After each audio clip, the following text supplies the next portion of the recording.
ফুচকা নামটা শুনলে মনে পড়ে যায় সেই রাস্তাঘাটের মোড়ে বন্ধুদের ভিড়ে আড্ডার শব্দ আর এক প্লেট টক ঝাল মিষ্টি ফুচকা। ফুচকা শুধু খাবার নয়, এক একটা টুকরো আবেগ, যেখানে প্রতিটি পুরীর ভেতরে লুকিয়ে থাকে আমাদের শৈশব স্মৃতি, বন্ধুত্বের হাসি আর ছোট্ট প্রেমের গল্প। চল আজ আমরা বানিয়ে ফেলি সেই ফুচকা, যা খেলে আমরা মুহূর্তের মধ্যে সেই সোনালি দিনে ফিরে যাব। আজকে তাহলে আমরা ফুচকা তৈরি করব। দেখো, খুব সহজে বাড়িতে কিন্তু ফুচকা তৈরি করা যাবে। আর এরকম ফুচকা খেলে কিন্তু সত্যি বারবার খেতে ইচ্ছা করবে। আর ফুচকা খেতে আমরা ভালোবাসি না খুব কম জনই আছে। প্রথমে কি করব, আমি আলুটাকে সিদ্ধ করে নেব। এখানে আমি 5 থেকে 6টা আলু নিয়েছি। আলুটাকে ছোটো ছোটো টুকরো করে নিয়েছি। টুকরো করে আলুটাকে একটু জল দিয়ে প্রেশারের মধ্যে 2-3টে হুইসেল দিয়ে নিলে আলু সিদ্ধ হয়ে যাবে। চলো, আলুটা সিদ্ধ হতে আরম্ভ করে দিয়েছি। আর আমি ফুচকার প্যাকেটটা নিয়ে নিচ্ছি। এখন কিন্তু বাড়িতে ফুচকা তৈরি করার কোনো দরকারই পড়ে না। কি সুন্দর দোকানে রেডিমেড ফুচকা কিনতে পাওয়া যায়। আমার বাড়িতে ফুচকাটাকে না অনেক দিন ধরে ছিল, কিন্তু তৈরি করা কিছুতেই হচ্ছিল না।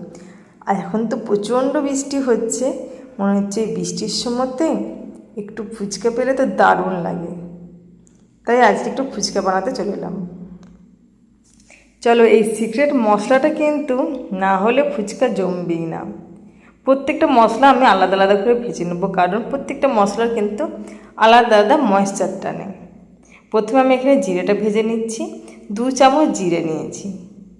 জিরেটা ভেজে নিয়ে তারপর আমি একে একে বাকি মশলা ভাজবো। দেখো, জিরেটার কালারটা কিন্তু চেঞ্জ হয়ে গেছে আর ফুটফুট করে আওয়াজ করছে, মানে জিরে ভাজা হয়ে গেছে। একটা প্লেট নিয়েছি, তার মধ্যে এক একটা মশলা আমি ঢেলে নেব। এরপর নেব ধনে। 2 চামচ ধনে নেব।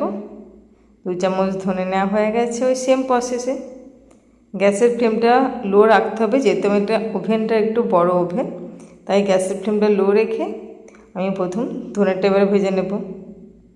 একে একে ওরকম করে জিরে, ধনে, তারপর মৌরি দেব। এই মশলাটা না হলে কিন্তু ফুচকার যে আসল স্বাদ আলুর, সেটা আসবে না। দেখো, মৌরিটা ভাজা হয়ে গেছে। দেখো, কালারটা কিন্তু সুন্দর চলে এসছে। ওরকম করে একে একে সমস্ত কিছু ভেজে নেব। এরপর যেটা দেবো নুন। নুনটা দিলে কি হয় বলো তো, মশলাটা খুব ভালো মতন করে গুঁড়োনো যায়, আর মশলার মধ্যে নুনটা খুব সুন্দর চলে যায়। এরপর দেবো শুকনো লঙ্কা।